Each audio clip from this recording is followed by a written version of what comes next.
of the one holy and living God. You may be seated.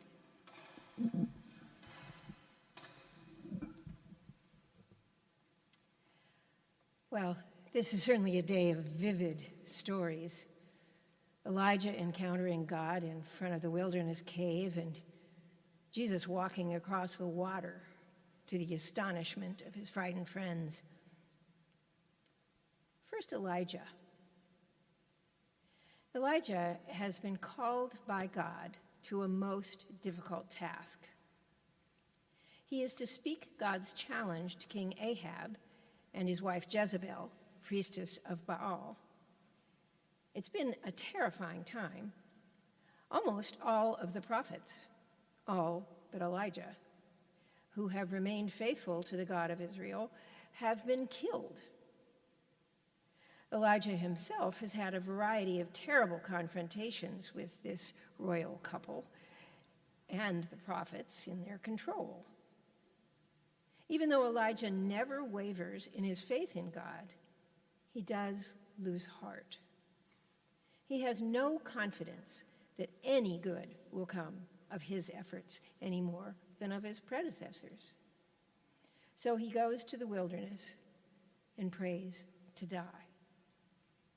He gives up, feeling, as many of us do today, with all the seemingly insurmountable difficulties in our world, that he's up a creek without a paddle, as my father always used to say.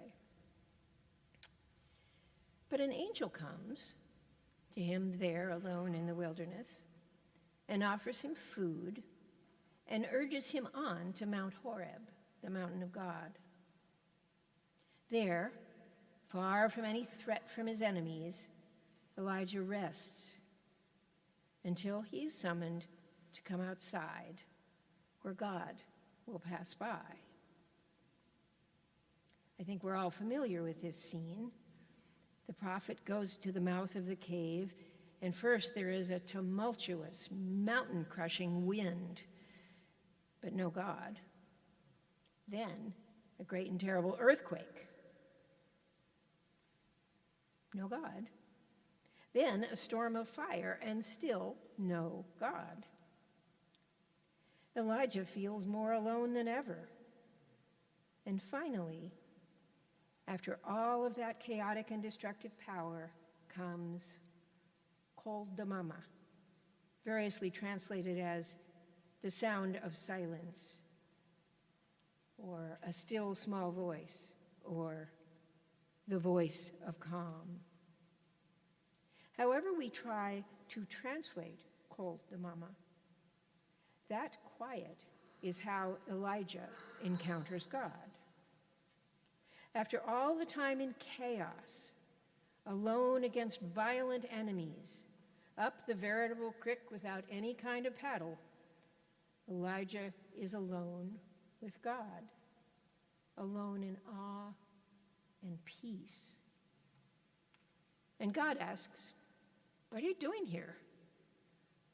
Elijah explains what's been going on, his tale of failure and despair, and is told to go back, to carry on with his mission, to bring Israel back to God.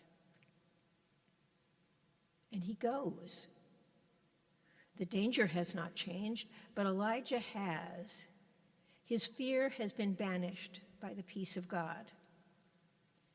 He doesn't know anything new, but he has a deeper experience of God, of companionship and loving support, which carries with him and which will sustain him no matter what further dangers he encounters.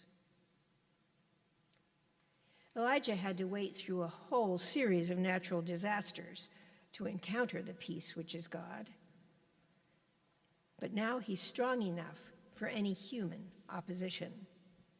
His appointed tasks are no less onerous. What has changed is his connection to God. He is no longer a lonely champion marching in to defend God's honor on his own. He is with God. is with him, so that he can never be alone again. Elijah knows what Paul says in the epistle, that God is near him, on his lips and in his heart. God was not part of the violence and the chaos, but neither was God kept away by the violence and the chaos. God was there in the quiet, unconsidered places people pay no heed to. Elijah had come away alone to discover that, had to give up relying on his own power, his own strength, his own ability to persuade, to be clear enough to see and hear God. I always find it interesting that this particular story about Elijah is paired in our lectionary with Jesus walking on water. Now, Jesus has sent his followers on ahead so that he can have time alone on the mountain, like Elijah. Time to be quiet, to find that sheer silence, to hear the still small voice, to have the time of prayer and contemplation that everyone needs in order to make a space for God's self-revelation, to free our eyes and ears and hearts to recognize God with us. But while Jesus is opening himself to the silence, his followers encounter trouble. Now they are the ones up a creek without a paddle, more literally in this case. There is no earthquake or fire, but there is a wind which makes their lake crossing fearful and dangerous. People drown in that lake all the time. They feel like Elijah, exposed, vulnerable, unprotected. And like Elijah, they are focused on their fear, so that when Jesus comes to them walking across the stormy waves, their perceptions are skewed by that fear. They do not recognize Jesus. They think it's a ghost, some sort of dangerous apparition, part of the danger, not part of the safety. Jesus speaks to them, and as we find so often, ears recognize what eyes cannot. Take heart, it is I. Do not be afraid. Jesus comes into the midst of chaos and fear and brings peace with him, just like the still small voice. Then Peter, with his trademark impetuosity, wants to go out and walk on the water too. Now, it's easy to imagine Jesus' indulgent chuckle as he invites, yeah, come on.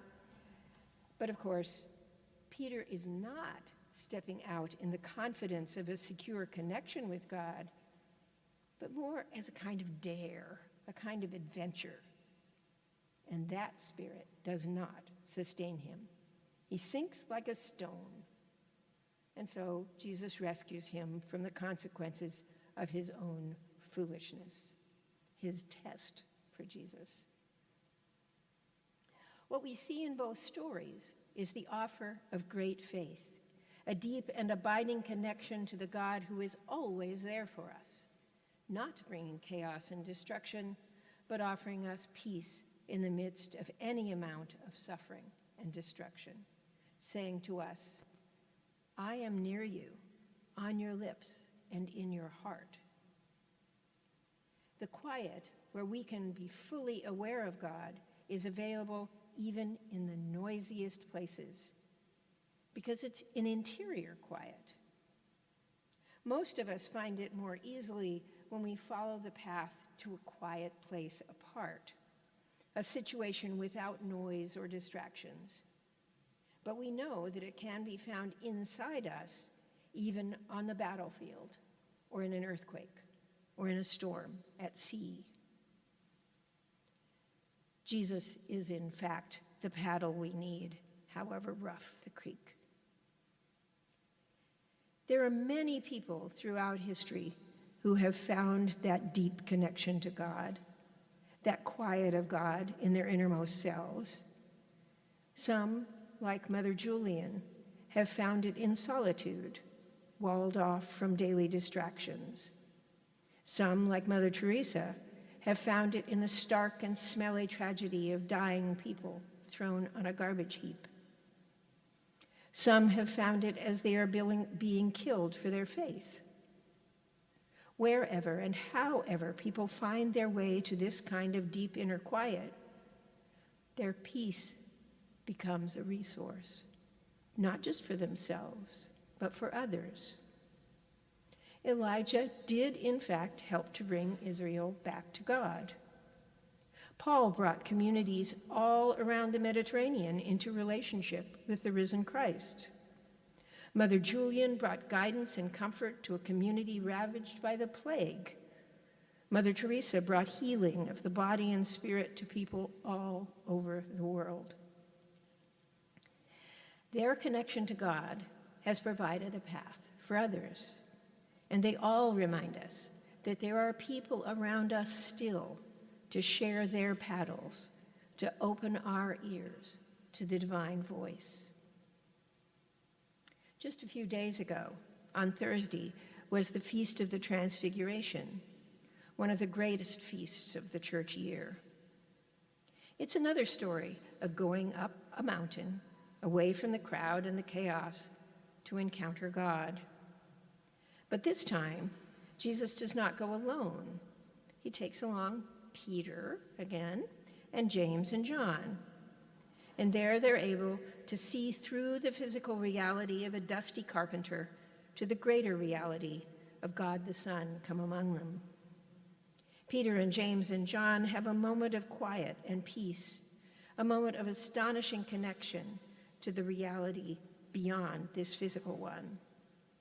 Elijah's there, and so is Moses, representing the law and the prophets, testifying to the reality of God in their midst and to the approaching sacrifice.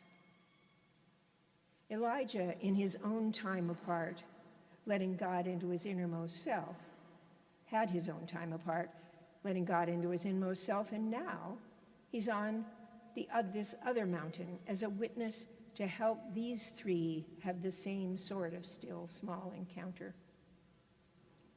The narrative describes the friends being almost overcome by sleep, as they would be later in Gethsemane, of course. But this time, they stay awake. They focus on the bright revelation that comes in the solitary quiet, and they recognize the importance of the moment. Perhaps they do not yet realize that it is meant to help them through the impending crucifixion, but they do realize it's a rare privilege. And so here's Peter again, impetuous as always, bursting out with an enthusiastic, "It's so good to be here," as he volunteers to build tents of some sort for Jesus and Moses and Elijah so that they can all stay in the moment, the mountaintop moment. He's energized by this glimpse of divine reality, and he wants to hang on. It's common to mock Peter's misplaced enthusiasm, but perhaps this is an appropriate part of this experience. In a Transfiguration sermon passed down to us, Abbot Anastasius of St. Catherine's Monastery in Mount Sinai says, "Therefore, since each of us possesses God in our heart and is being transformed into the divine image, we should also cry out with joy, 'It is good for us to be here,' just like Peter.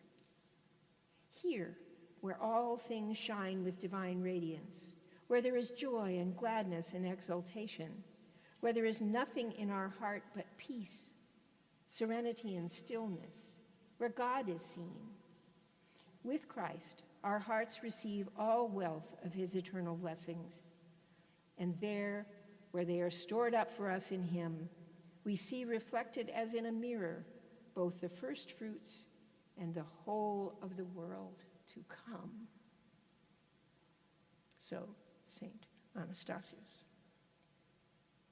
It's good for us to be here.